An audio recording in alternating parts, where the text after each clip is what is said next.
কেনেকা এই আমাৰ আপাৰ আসামৰ যিটো বিধ্বস্তি যিটো আমাৰ বন্যা পৰিস্থিতি যিটো হৈছে এইটো মোকাবিলা কৰিবৰ কাৰণে আমাৰ মুখ্যমন্ত্ৰী মহোদয় তৎপৰ হয়, আন্তৰিক হয়। আমি বিধানসভা এক মাহৰ চেলাৰী আমি দিছোঁ আৰু আমি ভাবোঁ যে এই সময়ত আমি কেনেকা মানুহ বিভিন্নভাৱে সহায় কৰি আছে।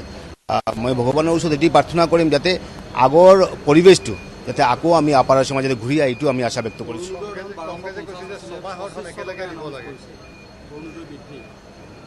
লাহে লাহেতো বৃদ্ধি হ'বই আৰু অলৰেডি আমাৰ ইলেকশ্যন মেনিফেষ্টোত আছিলে যে লাহে লাহে আমি কেনেকৈ বৃদ্ধি কৰা যায়, আমাৰ অৰ্থনৈতিক পজিশ্যন যেনেকা ভাল হ'ব আমি লাহে লাহে বৃদ্ধি কৰি যাম বাৰু। আৰু মই ভাবোঁ এই অৰুণোদয় আঁচনিৰ যোগেদি আমাৰ কিন্তু গাঁৱৰ মানুহৰ অৰ্থনৈতিক ক্ষেত্ৰত গাঁৱৰ মানুহৰ বিৰাট উন্নতি হৈছে। বহুতে ক'ব আৰু যে 2500 টকা দি কি হ'ব।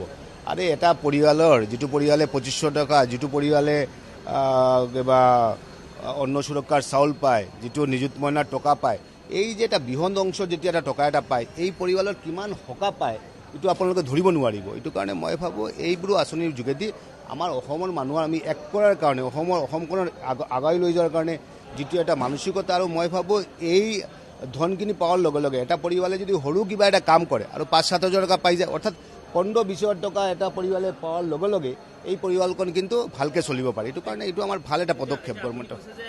বিধায়কসকলে 1 মাহৰ দৰমহা দিছে, কিন্তু এই দুৰ্যোগৰ সময়তো ভাৰতৰ প্ৰধানমন্ত্ৰী, গৃহমন্ত্ৰী অথবা কোনো এগৰাকী কেন্দ্ৰীয় মন্ত্ৰী এই মুহূৰ্তলৈকে অহা নাই, লগতে বিশেষ পেকেজ কোনো ধৰণৰ ঘোষণা কৰা নাই, যাৰ কাৰণে আপোনালোকৰ বিৰোধী দলৰ দলপতিয়ে এতিয়া চিঠি লিখিছে প্ৰধানমন্ত্ৰীলৈ। এইটোক লৈ কি আপুনি কৈছে কনচাৰ্ণ হয়, কিন্তু এতিয়ালৈকে অহা নাই। চিঠি লিখি কিনে কি হ'ব আপুনি কওকচোন।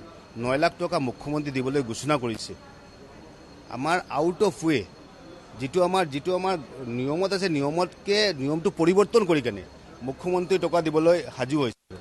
এই টকাখিনি কিবা বাহিৰৰ পৰা বা চেণ্ট্ৰেলৰ পৰা অহা নহয় জানো।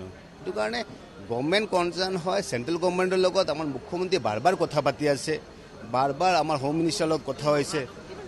নোহোৱাটো আহিলেই যে কিবা কাম হ'ব, নাহিলে যে কাম নহ'ব, এনেকুৱা কোনো কথা আছে নেকি? ইলেকশ্যনৰ সময়ত আহে, মুখ্যমন্ত্ৰী ডাঙৰীয়া আহিব, প্ৰধানমন্ত্ৰী মহোদয় আহিব। এতিয়া আপুনি দেখিছে যে আমাৰ দিল্লীত কেনেকৈ এটা অৰাজকতাৰ পৰিৱেশ এটা সৃষ্টি হৈছে, পেপাৰ লিক লৈ আমাৰ পাৰ্লামেণ্টখন চলি আছে। এতিয়া আপুনি কৈ থাকে যে পাৰ্লামেণ্টখন ইম্পৰ্টেণ্ট হয়, আমাৰ আপাৰ আসামৰ বন্যা পৰিস্থিতিটো ইম্পৰ্টেণ্ট হয়। সেইটো কাৰণে আমাৰ গভৰ্ণমেণ্ট, আমাৰ চেণ্ট্ৰেল গভৰ্ণমেণ্ট, আমাৰ ষ্টেট গভৰ্ণমেণ্ট কনচাৰ্ণ হয়। এইটো লৈ আপোনালোকে আমাৰ ইতিমধ্যে টকা মুকলি দিয়াৰ কাৰণে পদক্ষেপ লৈছে। এইটো কাৰণে আপোনালোকে মই ভাবোঁ এইটো লৈ আমাৰ দুখন গভৰ্ণমেণ্টে চিৰিয়াছলি কাম কৰি আছে, আৰু আপাৰ আসামৰ বন্যা পৰিস্থিতি মোকাবিলা কৰিবৰ কাৰণে যি কৰিব লগা আছে আমি বিশ্বাসী হয় আমাৰ গভৰ্ণমেণ্টখন এনেকুৱা কাম কৰিব।